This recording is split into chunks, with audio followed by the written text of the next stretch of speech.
Hello and welcome to our program, Mental Health Open Discussions with Catherine, Kath, and me, Eddie. And today we have a very Deep thought discussion, which kind of turned our thought process. It intense, is quite intense, intense, yeah. and I hope that we don't get banned from the platforms, and we managed to keep a very leveled Discussion. discussion. Yes. So it's not about attacking anything. No, it's just our opinions and the Our way that we see it and the way exactly. that's best for us Yes. And we're and what talking. works for us. We're gonna be talking about HIV. We're gonna be talking about medication, and then we're gonna be talking about how we found that the system, as it currently happening, uh, limited our ability to heal ourselves, and we needed to kind of move out. So, Catherine, how would you like to start this conversation? What about Yes. saying hello to the people, because we already have two people? Hello, and thank you for watching. Thank you you for for taking time out of watching. your day. Absolutely. So, welcome. So, let's talk about. I think the good place to start for me is medication. Yeah. Because obviously I was severely overly medicated through the years through various psychiatry appointments and Yes. when you have lots of different diagnoses. So I think medication is a really important topic to talk about as well because of the side effects, the way that it affects your day-to-day life. I was most definitely a walking zombie for a good 6 years. Yeah. Just totally closed off and devoid of anything, any feeling. Even though I just felt sadness, I couldn't really feel anything other than that because I was kind of in this depth of medication, and it was kind of like nothing was ever removed from my script. It was always more added. So, for example, I started on aripiprazole, which is an antipsychotic to help level the moods. But that wasn't kind of regulating. So then they added on top of that to an antidepressant. What is that medication for? I mean, what is? It's an antipsychotic. So it's for people with psychosis symptoms, and they use it for bipolar. Okay. To be able to regulate. How do we understand psychosis? What is psychosis for you? Oh, psychosis is for me. It's Or how did it affect you personally? I have a tendency when I'm in psychosis to project my own thought processes into other things or people or animals or things like that. And I believe that they're ridiculing me constantly. Could you give us an example, for example, or a moment that when I've been in it, I've literally been walking in the morning, but birds are chirping, and I'm thinking that they're calling me names and taking and ridiculing me. Yeah. Okay. Yeah. And that is like a very intense experience. Massively intense. I mean, it's like you don't know what reality is and what's not.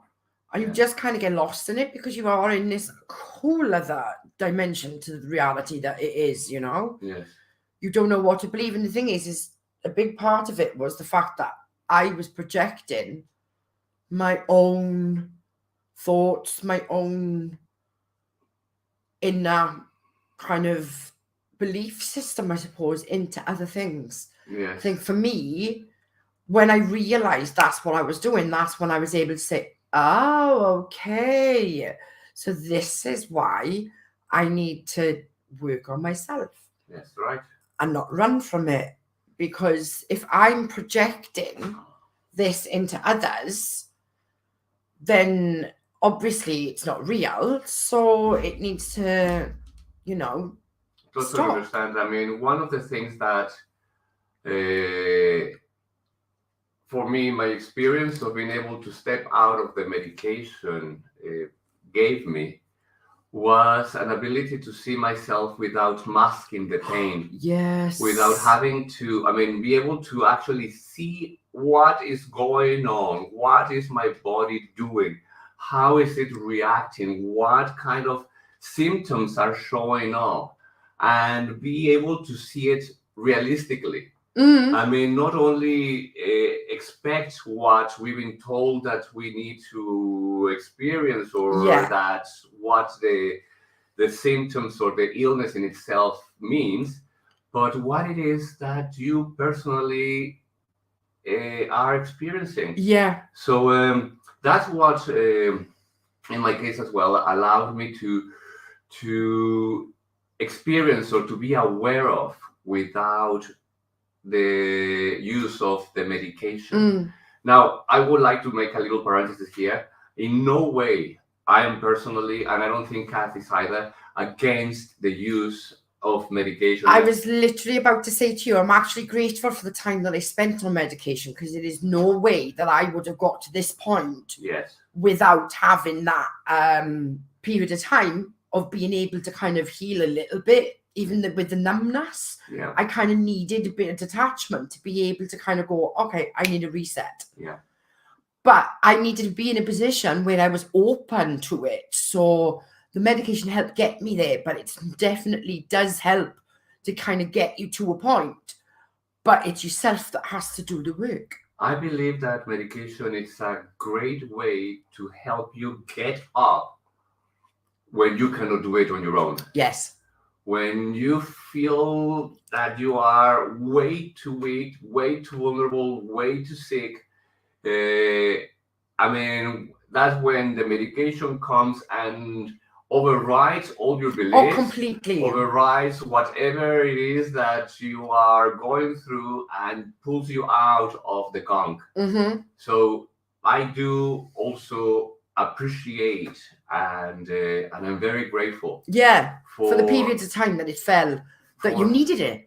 And be able to have it. Yeah. Because how many people around the world, they wish they could have the medication.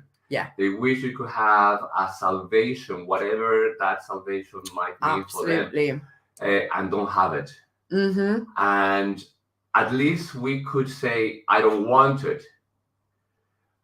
But at least we have it. But it's the case for me it's the fact that it's always you're overprescribed. You know, there's never even this kind of, it's hard to, especially within the mental health, because what tends to happen is you'll start on one tablet, and when that one doesn't work, rather than actually thinking about, oh, we need to withdraw that person off that tablet now to start them on another one, which is going to put them through another crisis, they add another medication. So you end up on 5 or 6 different kinds of medication, just because the first one, or the second one, or the third one, or the fourth one, or the fifth one wasn't doing the job. Well, it's not. Sometimes they don't do the job, but I think that they always come with side effects. Oh. Always. So the problem is solved. Problem 1 is solved. But then problem 2 is created. Yeah. And then you need medication for problem 2. For the medication. But then the medication, then at problem 3 is created. And then it just creates this chain of need and illness and recycled mental health and physical health, that it feels like there is no control over it. Like there's always something that it's out of balance, something that is actually going wrong. Yeah, completely. My whole body was, I can't, but I mean, I suffered with constipation and colitis bouts and things like that due to the fact that I was taking cocodamol for my pain. Yeah. And I was taking 8 3,500 cocodamols every single day, and my gut was ruined. Like ruined. I'd had to have cameras up my bottom to be able to kind of see what was going on, to find out that obviously due to the amount of codeine that I was taking, it was killing my gut. Yeah, absolutely. And how difficult, I mean, now that we're talking about mental health, how difficult it is to step out from that belief. What would you say was the moment or the period of your life, or what happened that actually made you start thinking, hey, I might be able to do this on my own. I might not need to put so much chemicals in my body. For me, it was when I definitely the moment after my 40th birthday. Okay, what happened? Well, that was when I'd planned to end my life. Okay. After my 40th birthday. And I remember kind of once I'd kind of got to the other side of that and we'd been through, all the process of trying to get me taken care of under the mental health system. And then I think I just went, I got to do something about this. I am going to, otherwise this is going to keep happening. I'm going to continue to feel like this. I'm going to continue to feel so worthless in myself and not see a value. And I just knew that I had to change it. So you realized that the medication was putting you into those suicidal Completely. thoughts. Because the thing is as well, not only that, because it's in my notes and everything as well, I'm got a tendency where I will hoard medication to be able to have a lifeline to commit suicide. Yeah. Oh, sorry, don't like that term. Sorry to take my own life. But yeah. So it was It's a danger for me to have it. Yeah. I mean, I totally understand as well. For me, for example, with HIV, the moments that made me question the whole need for medication was when I found that there were scientists around the world completely contradicting the theory, as they put it, the theory that it's widely accepted by everyone else that HIV exists and HIV causes AIDS. And having not only just scientists or doctors or virologists and microbiologists, in this group of people, they were Nobel Prizes. And that Nobel Prize is the guy who invented the machine that now counts the viral loads. Right. Like the one that counted for now is used for COVID. Right. It's the same machine that was built was built by this guy who was saying that HIV was a completely different story than the one that we've been told. And that's when I began kind of questioning what happened. I mean, so if it's different, the story, if HIV doesn't cause AIDS, would it kill me? And that's how I began kind of going down that rabbit hole. But obviously that created huge amount of mental health disturbances. Oh my gosh, I can't even begin to imagine, to be honest. Because the thing is as well, it's like we were talking earlier about how the media had portrayed HIV and the homophobia behind it and the kind of way that it created this storm around it, where even to this day, people probably still hold similar views about the illness. I don't know what to call virus. Yes, I mean, at this point, I think the new generations have a very different perspective of it. Oh yeah, completely. I mean, people like me from the 70s and 80s, we were brought up thinking that it was the most disgusting, horrible illness to ever die with. Yeah. Or for. Yeah. And the pictures that we were shown on movies and in documentaries was horrendous. Yes. Horrendous. And knowing and thinking that was illness that could have been avoided if you have changed your unnatural and evilish sodomistic behaviors. Yeah. That was just way too much for anyone to process.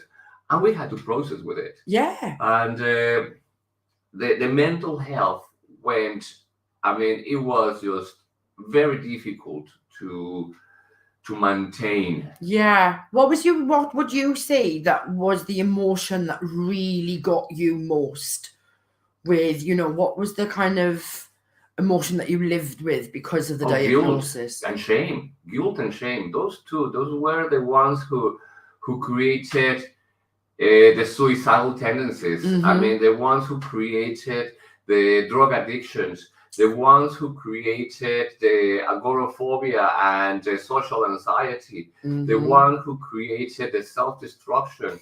It was all that shame because you knew that you were damned. Yeah. And you had to take this medication. And at the beginning, it was like, okay, let's do it.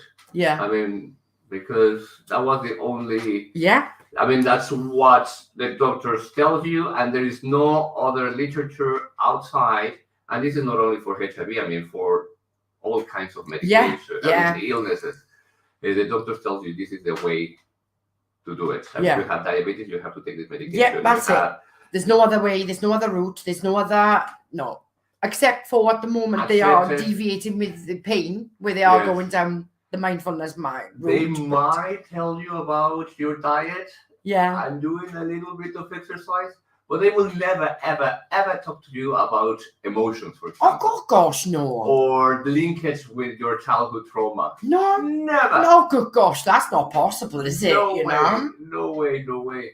But that's something you have to discover on your own as you learn to manage and to understand your own condition and health. Because that's what the medication actually does. It does give you the ability to really kind of try and work on yourself, and it gives you the sort of helping ground to do that. Because that's what it did for me. It was the stepping ground, I suppose, for me going, do you know what, actually?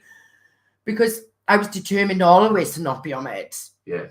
I want to be medication free. I'd always said that, even when I was taking medication. I mean, it got to one point, my lithium levels, but I was taking stupid amounts of lithium every day, you know? Yes. And, and I think it was a good stepping stone, but that belief system, once you kind of learn and see that actually you don't really need it because you are capable of doing the work yourself. You have the strength inside you. You have the faith. Just gain that. That's the word. That's just gain the faith in you. That's so powerful. That's more powerful than any bloody tablet you can put inside you. But to gain that faith, you need evidence. I mean, we are like, there is a passage in the Bible that says, I don't know who said it, but something like, until I see it, I won't believe it. I know, and I got to be honest, I hate that attitude because I can't, because I've got such a strong belief and faith system. I don't need to be shown, I just know. Yes. But I know. Many times we need that evidence. We need, if you don't see or have any evidence that you can heal yourself, it's very, I mean, you will not believe that you can actually heal yourself. But when you start, and you start seeing little progresses. Oh my God, when you start seeing the little changes, you start seeing the little kind of like things that are happening. Because obviously when I first started my weight loss journey, it wasn't even really that intentional. Yeah. And it just started kind of just coming off. The more and more I was working on myself, the more and more I was like, yeah, I got this. Yeah, I can do this. Yeah. You know what I mean? Yes. And I think that for me, because that was proof that I'm capable of anything, you know? So look, I suppose rather than trying to look for proof externally from you in your journey, always kind of look for proof within yourself and validate yourself and validate the things that you see in you. I mean, I totally agree with you, 100%. But let's talk about. I mean, we are talking about people like you and me. If you tell me 10 years ago, believe in yourself, I wouldn't know what that meant. I didn't know what do you mean by believing in myself? I used to get angry. How do I actually just conceptualize what believing in yourself is? Yeah. I mean, it was a completely abstract, foreign concept. Yeah. Just simply it wasn't there because the only thing that happened in my mind was hate yourself. Yes. Doubt yourself. Mm-hmm. Everyone else is better than you. Yeah. You cannot achieve whatever it is that you want to achieve. You will not achieve it because you don't have what it takes to achieve it. Oh. You are ugly. You are bad, and there is something really, really, really wrong with you. Oh God, that's the core. That's the core one. Yeah. That was the programming that I had. And just imagine we have that from a young age. Do you know what I mean? It's in there from such a young age. I mean, talking in the school curriculum. I mean, when I talked about the fact that I learned very differently from others, I received abuse from a teacher that couldn't teach me, Yes. but I wasn't stupid, Yeah. but called me stupid because he couldn't teach me. Yeah. You know, and that's impressionable from a young age. Do you know what I mean? So you're being programmed to this belief system of yourself from really young. Yes. Unless you're encouraged and grown where you've got the environment where people are saying, you know, and there are people out there that are encouraged and believed in from a very young age. It's not everybody, but I mean, when you look at it at the core, I do believe that's a big starter of where the mental health issues will come in, because you don't know what's fact and fiction. Oh, you don't know what's rational and irrational. 100%. I mean, but what I was going is that is the kind of people that somehow we need to change our belief system in everything. Yeah. Not only in ourselves, we have to change the belief system in the system. Oh, yeah. In the system, to actually step out from thinking our parents are perfect. No, they're not. Mm-mm. Our religion system is perfect. No, it's not. Our government system is perfect. No, it's not. Our health system is perfect. No. So and then you realize I'm in a complete fucked up world. Completely. And I'm one of them. Yeah.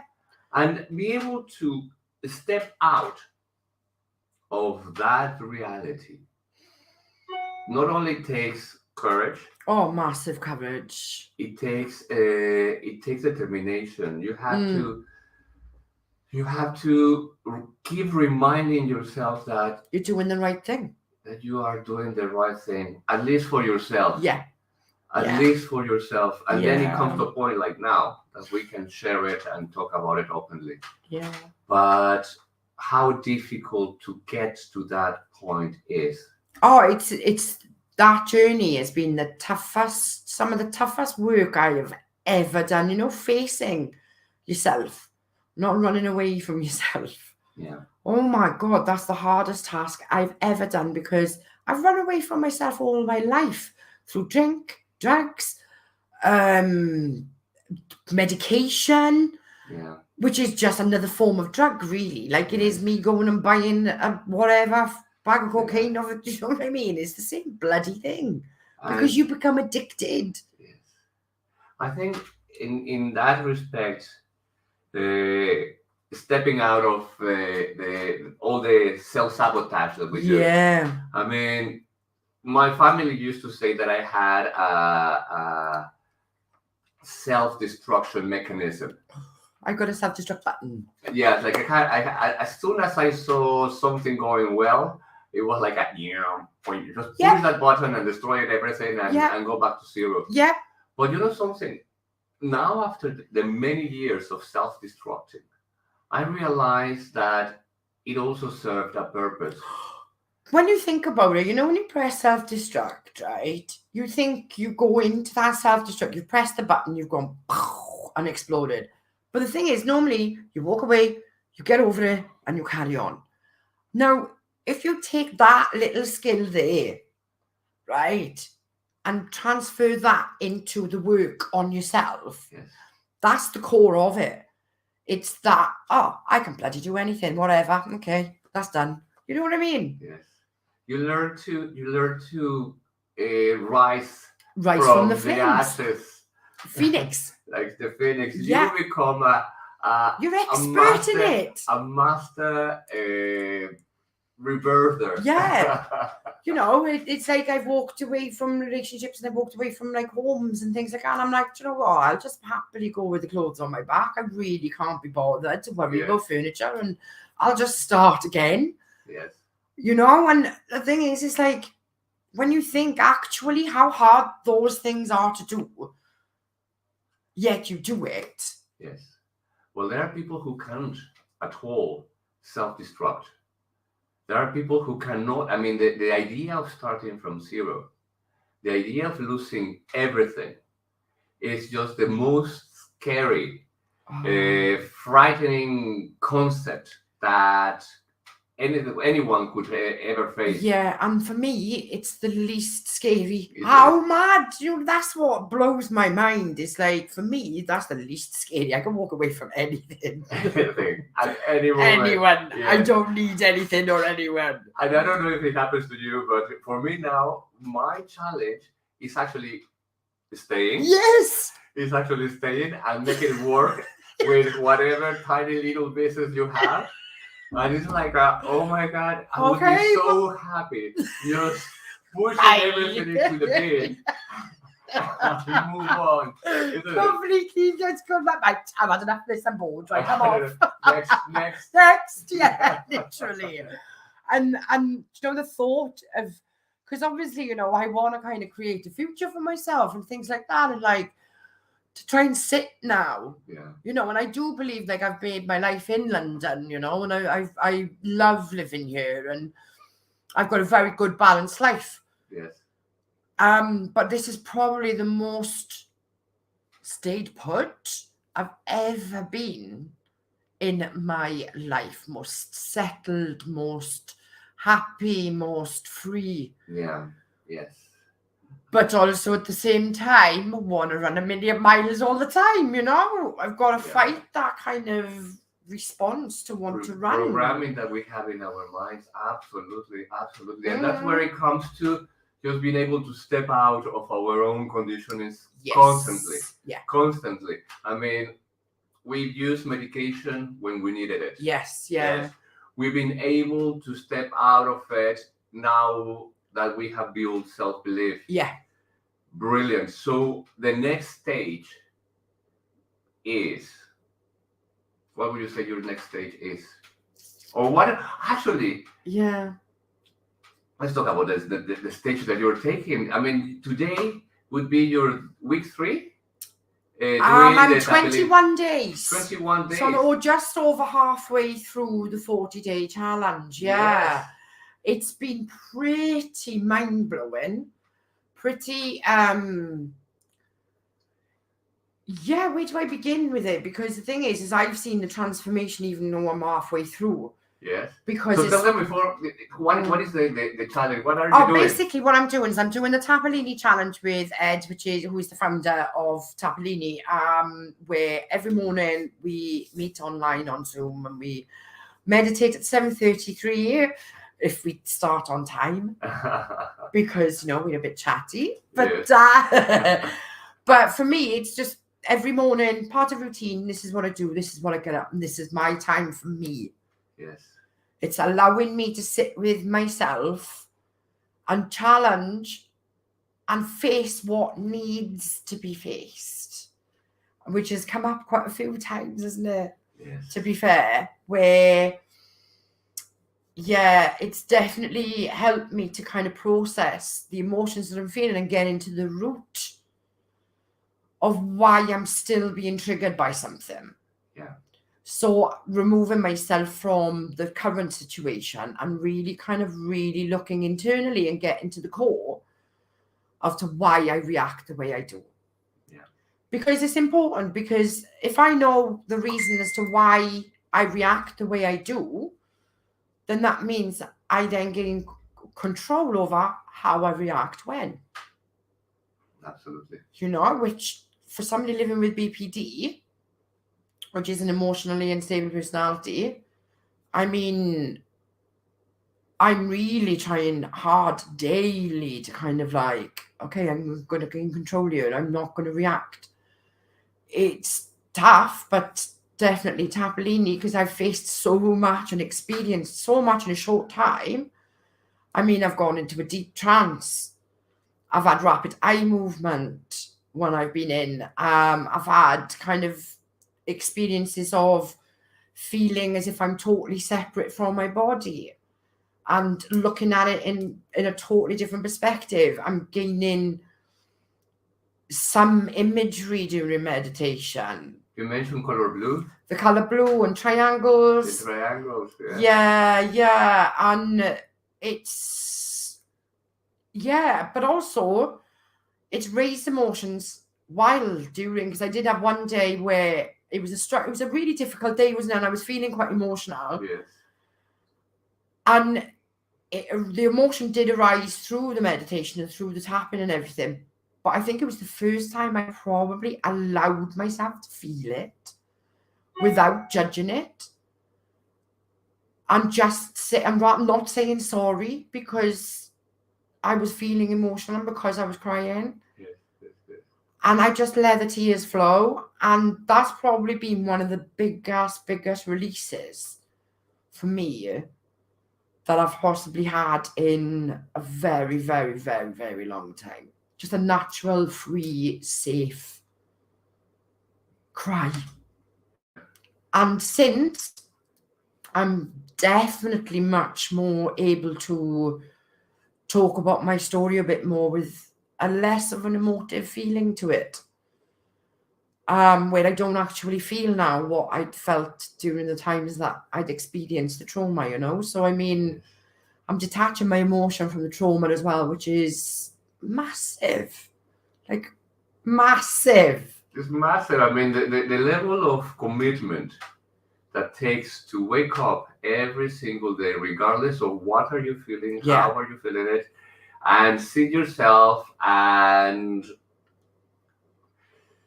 I would say, I don't want to say control, but in a way, it's bringing your mind into a very tight space, which is within yourself, and say, we're going to sit here and we're going to do this. Yeah.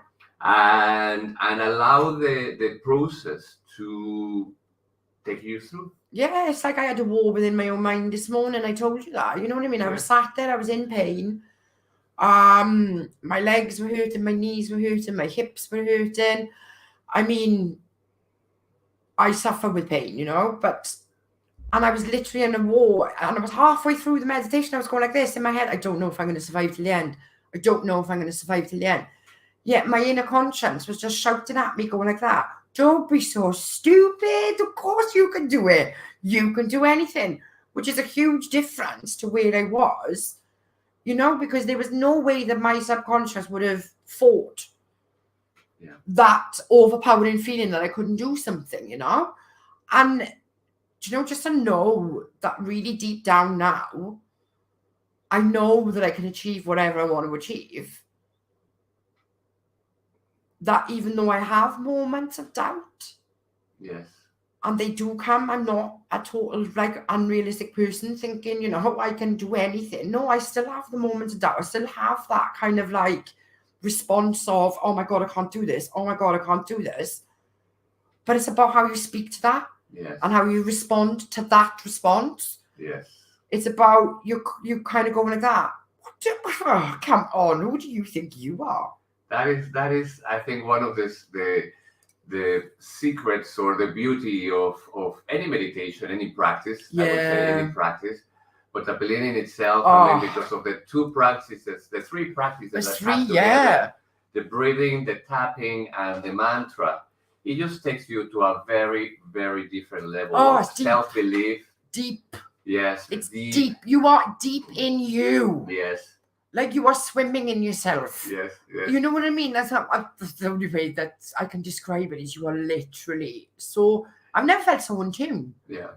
Yes, absolutely. Well, that is amazing, and I would say that is the next stage, because once you begin to feel safe within yourself, once you can say, you know something.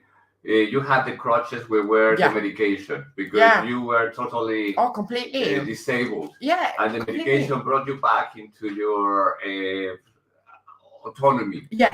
And then you begin to get rid of the crutches. And you start walking on your own and thinking, yes, I can do this. Of course, we stumble and fall a few times, but we can get up and put ourselves together once again and keep going. And now it's about kind of realizing that this is the beginning of the road. Completely. This isn't, I haven't done my journey. I've just started. That was the beginning. Now I've got to put my money where my mouth is on a daily basis. That's hard. And you know, like, because like I try and live as honestly as I can, you know, and try and be as, and you know, try and be as non-judgmental and everything. And you slip into old thought patterns. Yes. And it's more of judgment over myself than anything else. Yes. And you do go and fall into negative loops. But know that when you've got a practice that you know that you can go into and actually reprogram that thought process that you have about yourself, I mean, that's when you start to realize the power that you hold. That's when you start to realize, okay, I can fix this. Yeah. But don't try and fix everything at once. That's another thing. And that's the key. And this is why I say this is the beginning, because now I have the belief system. Now I know what I'm capable of. Yes. Now I got to do the work. Yes. Now I have to maintain my harmony and balance. Now I have to be committed to myself on a daily basis, giving me that time, not just do it for 40 days, to be honest. This is a practice for life. Yes. Because I can't see this not being part of my routine. I think I would feel out of sort if I didn't. Yes, absolutely. And it feels like something is missing when you don't have it. Completely. Totally. It's like a cup of coffee in the morning. You know something? I have come to a point where I can do it even without the audio. Wow. Because I have said, okay, one day I might not have battery. I might not have my phone. Yeah. And I still will need to somehow manage my emotions because I'm in a crisis. Yeah, it's a crisis. A survival crisis that I need to manage. And I taught myself how to do it without the audio. But I think that is taking our next level of self-healing. Absolutely. To thinking, okay, if I can heal that, what about this? And begin the process. Yesterday I posted a video about this guy saying, he said, the top of your mountain is the bottom of the next one. So you just need to keep climbing. You've got to keep going. Don't think that once you've got to a certain point that it's all going to stop. You did it. Yes. Because we tend to do that. Mm-hmm. Oh, if I didn't have this illness, if I didn't have this problem, I'd be able to do this. I'd be happy. Yeah. And then you get to that point like, oh, I'm still miserable. But that's the thing, you see, though. Happiness isn't a destination. Exactly. Happiness is a process. Happiness is present. Yes. It's kind of like appreciating it in the moment and not thinking if this comes along. And I think that's a big thing as well, is because meditation allows you to do that, because you take that moment to be in the present moment with nothing else other than yourself. Yes. We don't do that in today's age. We are all technology. We're always like on Facebook, Instagram, whatever. And that's showing my age, obviously, because I don't even think it's them anymore. But, you know what I mean? It's like we got instant everything. Everything's instant. We don't know how to sit with ourselves. True. We really don't. And it took me a lot. How long were you trying to convince me to do this? Yes. How long? You need to do this. And I'd be like, oh, okay. But it's part of the process. My mom used to say it for years. Yeah. Years before I actually said, okay, I'm going to take a deep breath in. Yeah. Okay, let's go. But it took years for her. At least just sit yourself on your bed and take 3 deep, long breaths. That's it. Simple. Like, no, I don't mean What do you mean? It doesn't help. It doesn't work. What's that? That's nonsense. Yeah. And I remember when I did the DBT course, because I found and learned as well that water is such a vital thing in calming me. Yes, talking about. Yeah, because I use water as a temperature control, and I dip my face in a bowl of water, cold water, and hold my breath for up to 30 seconds if I can. Yes. And it reduces your heart rate and it brings you anxiety like that as well. So I'll do that to kind of try and get an equilibrium, because especially if I'm hyperventilating, there's no way am I going to go and sit in a meditation. Yes. Am I? No.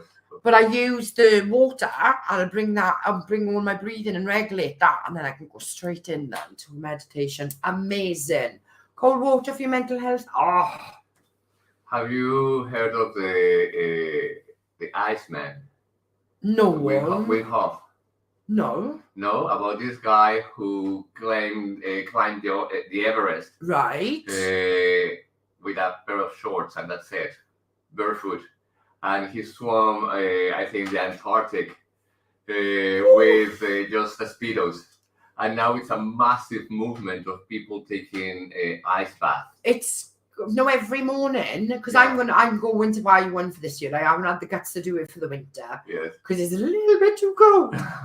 But I'm gonna buy one of those baths and I'm going to fill it with cold water and I'm gonna try and dip for 5 minutes every morning. Well, you do have the space. You have the Yeah, I'm lucky, Yes. but I really have to try because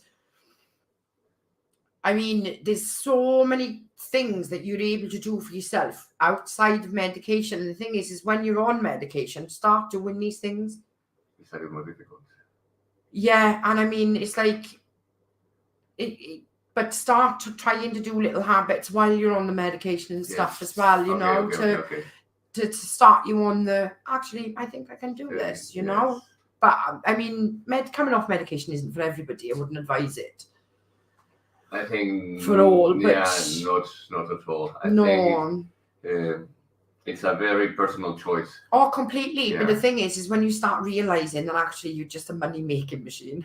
I mean, you kind of question then, why are they prescribing me this?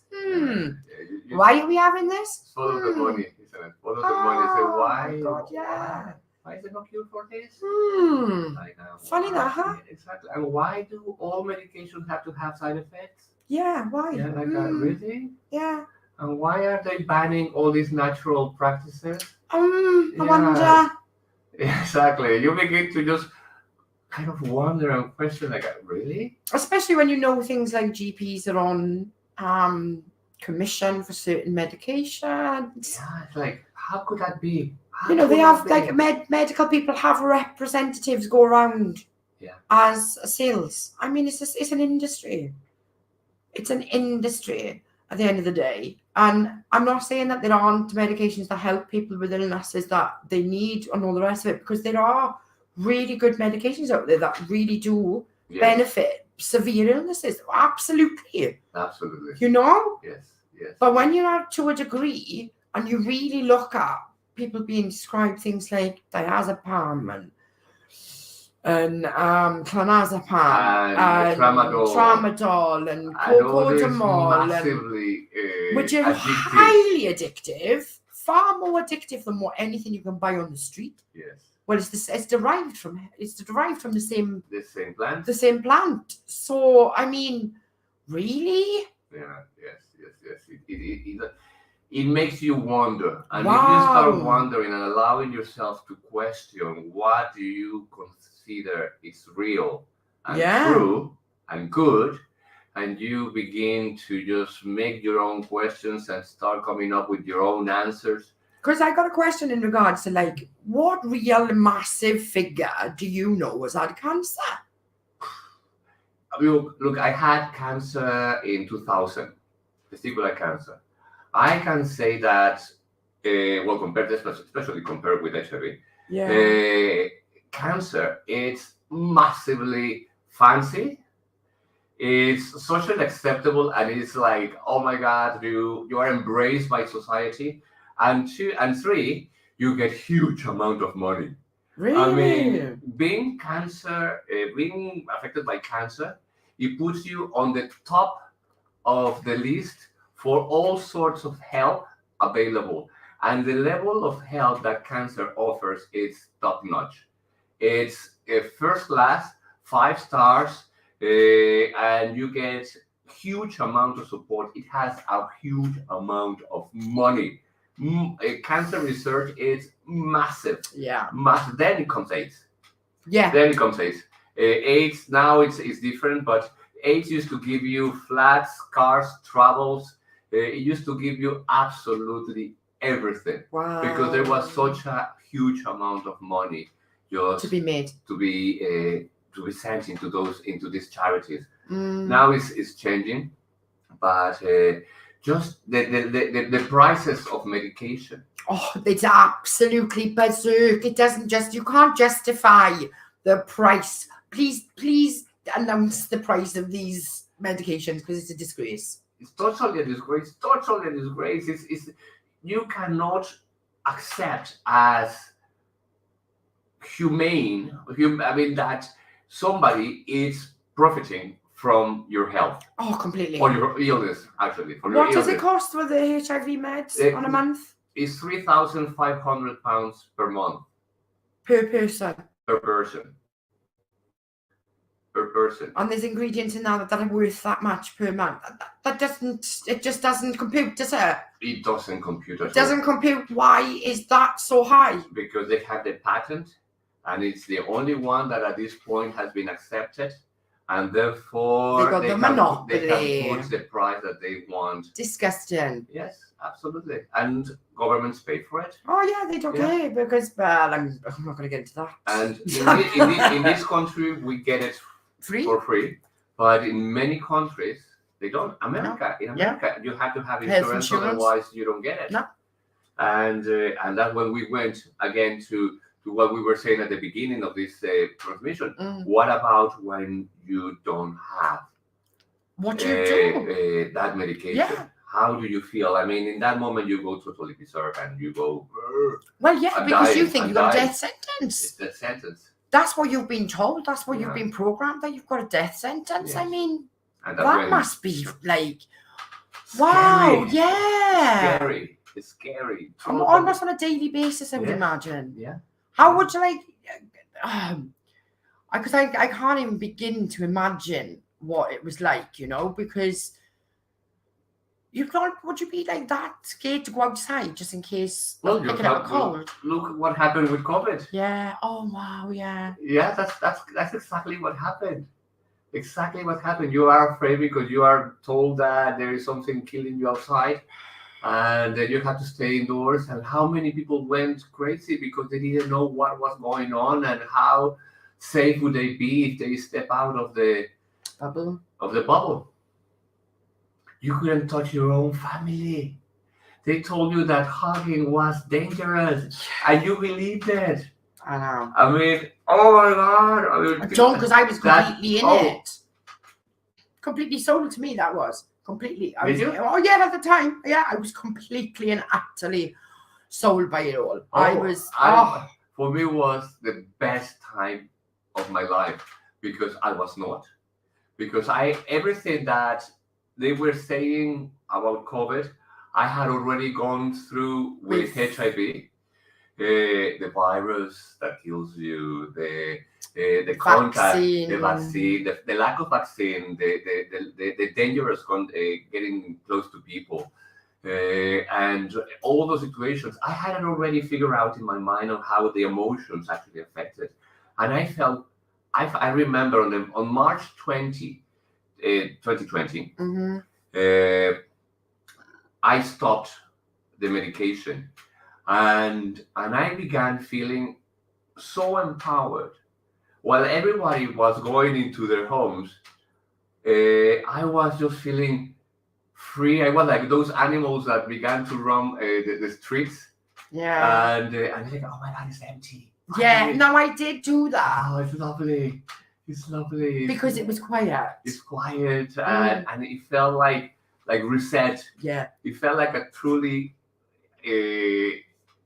general reset. Yeah. And I think that governments and systems didn't actually thought that how much good would have come out of. Oh no, because people realized, I think, within that, when we had everything taken away from us, I think there was a lot of gratitude that people actually saw, you know what, we're actually quite lucky because we could be in a worse position. Yes. You know what I mean? And like, I mean, but that fear, I suppose that is the only closest that I could come to imagining what it was like for you with the HIV diagnosis. It's very similar. And you know something, the thing about COVID and HIV is they are very similar viruses. They are the transmission. No, the way it has been advertise and and the Advertise and propaganda and it's like a second HIV. Just HIV was for this group of people, yes, and now COVID is for well, it was for the vulnerable, everyone. wasn't it? It's for everyone. It was for the vulnerable. For the vulnerable. Yes, for the vulnerable. It wasn't for. It was for the vulnerable Yeah. people, like the old and Yes. disabled and ill Yes. people who. Yes. Yeah. Anyway. That would be that would be different. food for another Yeah. program. Yeah. I think it's time to begin to wrap up. Mhm. How would you like to close this program, this session? I think it's just to reiterate that I'm not saying that medication isn't useful. Yeah. It most definitely is, and it has helped me and given me a crutch when I've needed to get better. Yes. But it's not the answer. Yeah. It's definitely not the be all and end all. Yeah.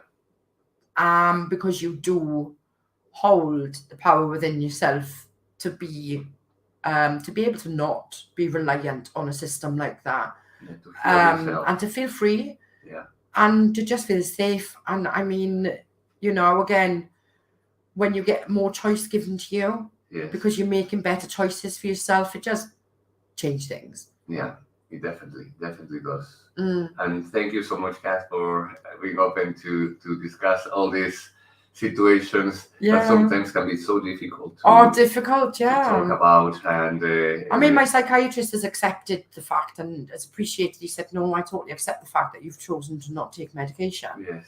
So I mean, it's not like I am totally unguided.